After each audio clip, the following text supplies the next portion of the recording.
Naghahanap ba kayo ng magandang staycation house na malapit lang sa Metro Manila? Dahil 1 hour lang from Metro ay pwede mo na itong marating. Napakatahimik ng lugar at talagang ma-enjoy mo dito kasama ang iyong buong pamilya at kahit na ang ating mga tropa. Kaya ngayong araw mga idol, samahan niyo ako at pasyalan natin ang napakagandang white cabin na ito na matatagpuan lamang dito sa Antipolo City. For as low as 4,400 ay pwede mo na ring ma-experience yung ganito kagandang lugar. So paano mga idol? Tara, samahan niyo ako sa aking biyahe.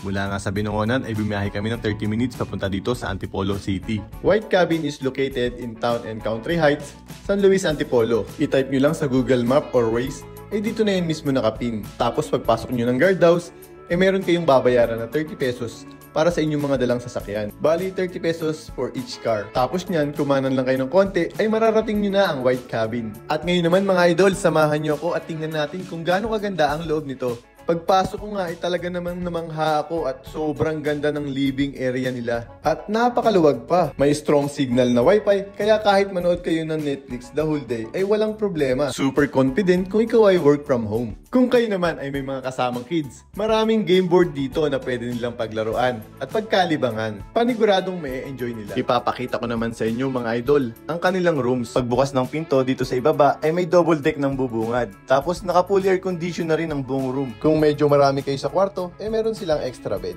Tara mga idol, samahan nyo muna akong umakyat dito sa hagdan at andito yung kanilang loop bed. Naka-fully air condition na rin at very spacious pa. Lalo pagsapit ng umaga, breathtaking view talaga ang makikita mo dito sa loop bed. Check naman natin ang kanilang comfort room. Wow, sobrang linis at napakabango pa. May mirror pang ang pamalakasan with shower and heater with bidet. May refrigerator din na pwede nyong paglagyan ng mga dala nyong pagkain. Outdoor dining table with 6 box seating capacity. Sobrang sarap ng kumain dito ng breakfast ng sabay-sabay.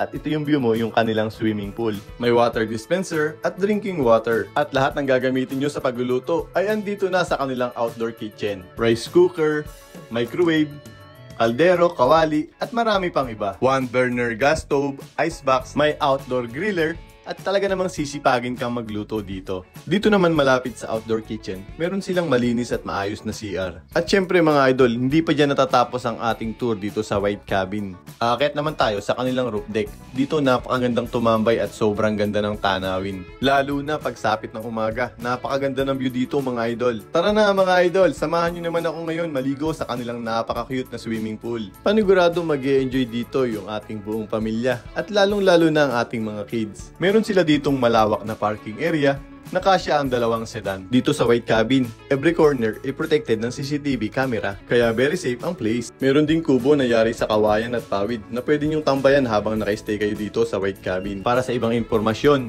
mag-PM lang kayo sa official FB page ng White Cabin. So paano mga idol? Maraming salamat sa inyong panonood. Ako nga pala si Kamoting Gala PH, ang inyong travel guide para sa inyong next travel destination. Ride safe sa inyo!